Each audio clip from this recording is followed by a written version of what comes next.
ಜೈಲಧಿಕಾರಿಗಳಿಗೆ ದರ್ಶನ್ ತೂಕ ಇದೀಗ ಟೆನ್ಷನ್ ಅನ್ನ ತಂದೊಡ್ಡಿದೆ.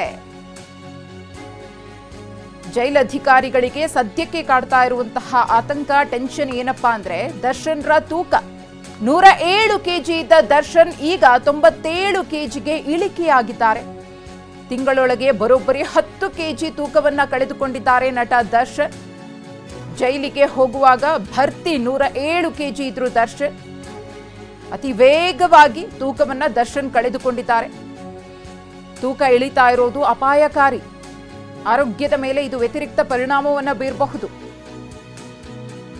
ವೇಗವಾಗಿ ತೂಕ ಇಳಿದ್ರೆ ಅನಾರೋಗ್ಯದ ಸಾಧ್ಯತೆ ಇದೆ. ದರ್ಶನ್ ಆರೋಗ್ಯದ ಬಗ್ಗೆ ಜೈಲಧಿಕಾರಿಗಳು ಅಲರ್ಟ್ ಆಗಿದ್ದಾರೆ.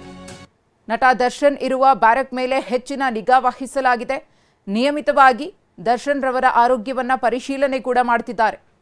ಯಾವಾಗ ರೇಣುಕಾಸ್ವಾಮಿ ಹತ್ಯೆ ಪ್ರಕರಣದಲ್ಲಿ ನಟ ದರ್ಶನ್ ಬಂಧನವಾಯಿತು, ಅವತ್ತಿನಿಂದಲೂ ಕೂಡ ನಟ ದರ್ಶನ್ ಆತಂಕದಲ್ಲೇ ಇದ್ದಾರೆ. ಯಾಕಂದ್ರೆ ಟೆನ್ಷನ್ ಅನ್ನೋದು ಇದ್ದೇ ಇರುತ್ತೆ. ಸರಿಯಾಗಿ ಊಟ ಮಾಡ್ತಾ ಇಲ್ಲ, ಊಟ ಸೇರ್ತಾ ಇಲ್ಲ, ನಿದ್ರೆ ಬರ್ತಾ ಇಲ್ಲ. ಇದೆಲ್ಲವೂ ಕೂಡ ಅವರ ದೇಹದ ತೂಕದ ಮೇಲೆ ಪರಿಣಾಮವನ್ನು ಬೀರ್ತಾ ಇದೆ. 10 ಕೆಜಿಯನ್ನ ತಿಂಗಳೊಳಗೆ ಕಳ್ಕೊಂಡಿದ್ದಾರೆ ಅಂದ್ರೆ ಇದು ಬಹಳ ಆಘಾತಕಾರಿ. ಯಾಕಂದ್ರೆ ಅತಿ ವೇಗವಾಗಿ ಇಷ್ಟು ತೂಕ ಕಮ್ಮಿ ಆಗಬಾರ್ದು. ಒಬ್ಬ ಮನುಷ್ಯನಿಗೆ ನಿಯಮಿತವಾಗಿ ತೂಕವನ್ನು ಇಳಿಸ್ಕೊಳ್ಳೋದಕ್ಕೆ ಅದರದ್ದೇ ಆದ ಒಂದಷ್ಟು ಮಾರ್ಗಗಳಿವೆ. ಆದರೆ ದರ್ಶನ್ ರವರ ವಿಚಾರದಲ್ಲಿ ಹಾಗಾಗ್ತಾ ಇಲ್ಲ. ತಿಂಗಳೊಳಗೆ 10 ಕೆಜಿ ತೂಕವನ್ನು ಇಳಿಸ್ಕೊಂಡಿದ್ದಾರೆ. ಜೈಲಧಿಕಾರಿಗಳಿಗೆ ದರ್ಶನ್ರ ಈ ವೇಗವಾದ ತೂಕ ಇಳಿಕೆ ಇದೆಯಲ್ಲ, ಇದು ಬಹಳ ಟೆನ್ಷನ್ ಅನ್ನು ತಂದೊಡ್ಡಿದೆ. ಅವರ ಆರೋಗ್ಯದ ಮೇಲೆ ಏನಾದರೂ ಕೆಟ್ಟ ಪರಿಣಾಮ ಬೀರಿದ್ರೆ ಅದು ಮತ್ತೊಂದು ರೀತಿಯ ಸ್ವರೂಪವನ್ನು ಪಡೆದುಕೊಳ್ಳುವ ಸಾಧ್ಯತೆ ಇದೆ. ಜೈಲಿಗೆ ಹೋಗೋಕ್ಕೂ ಮುನ್ನ 107 ಕೆಜಿ ಇದ್ರು ದರ್ಶನ್. ಕಳೆದ ತಿಂಗಳು 11ನೇ ತಾರೀಕು ದರ್ಶನ್ರನ್ನ ಅರೆಸ್ಟ್ ಮಾಡಲಾಗಿತ್ತು ರೇಣುಕಾಸ್ವಾಮಿ ಹತ್ಯೆ ಪ್ರಕರಣದಲ್ಲಿ. ಇದೀಗ ಇನ್ನೂ ಕೂಡ ತಿಂಗಳು ಕಳೆದಿಲ್ಲ, 11ನೇ ತಾರೀಕು ಇನ್ನೂ ಬಂದಿಲ್ಲ. ಅದಾಗಲೇ 10 ಕೆಜಿ ತೂಕವನ್ನು ಕಳ್ಕೊಂಡಿದ್ದಾರೆ. ಜೈಲಧಿಕಾರಿಗಳು ಈಗಾಗಲೇ ಅವರ ಆರೋಗ್ಯದ ಮೇಲೆ ತೀವ್ರ ನಿಗಾ ವಹಿಸಿದ್ದು ನಿಯಮಿತವಾಗಿ ಅವರ ಆರೋಗ್ಯ ಪರಿಶೀಲನೆಯನ್ನು ಮಾಡ್ತಿದ್ದಾರೆ. ತಪಾಸಣೆ ಆಗ್ತಾ ಇದೆ.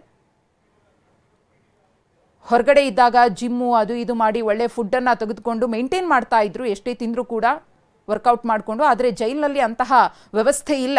ಒಂದು ಕಡೆ ಟೆನ್ಷನ್, ಆತಂಕ, ಮತ್ತೊಂದು ಕಡೆ ಸರಿಯಾಗಿ ಊಟ ನಿದ್ದೆ ಇಲ್ಲದೆ ಇರೋದು ಈ ರೀತಿಯ ಬೆಳವಣಿಗೆಗೆ ಕಾರಣವಾಗಿದೆ.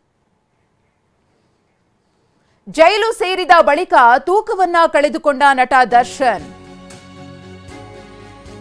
ಜೈಲು ಸೇರಾದ್ಮೇಲೆ ನಟ ದರ್ಶನ್ ತೂಕವನ್ನ ಕಳ್ಕೊಂಡಿದ್ದಾರೆ. ಸಾಕಷ್ಟು ಟೆನ್ಷನ್ಸ್ ಇದೆ. ವಿಚಾರಣೆ ಇರಬಹುದು, ಮಗದೊಂದು ವಿಚಾರಗಳಿರಬಹುದು, ಜೀವನ ಹೀಗಾಯ್ತಲ್ಲ ಅನ್ನೋದಿರಬಹುದು. ಇನ್ನು ಕೊರೋನಾ ಬಳಿಕ ಕ್ರಾಂತಿ ಸಿನಿಮಾ ವೇಳೆ ದಪ್ಪ ಆಗಿದ್ದ ದರ್ಶನ್ ಆಗ ಡಯೇಟ್ ಮಾಡಿ ತೂಕವನ್ನ ಇಳಿಸ್ಕೊಂಡಿದ್ರು. ಈಗ ಡಯೇಟ್ ಇಲ್ಲದೆ ಸಣ್ಣ ಆಗಿದ್ದಾರೆ ಚಾಲೆಂಜಿಂಗ್ ಸ್ಟಾರ್. ಚಿಕನ್, ಮಟನ್, ಕಲಾಸಿ ಪಾಳ್ಯ ಚಾಕ್ನ ಸೇವಿಸ್ತಾ ಇದ್ರು ದಾಸ. ಗಂಟೆಗಟ್ಟಲೆ ಜಿಮ್ನಲ್ಲಿ ವರ್ಕೌಟ್ ಮಾಡ್ತಾ ಇದ್ರು. ಈಗ ಜೈಲಲ್ಲಿರೋದ್ರಿಂದ ವರ್ಕೌಟು ಇಲ್ಲ, ಏನೂ ಇಲ್ಲ.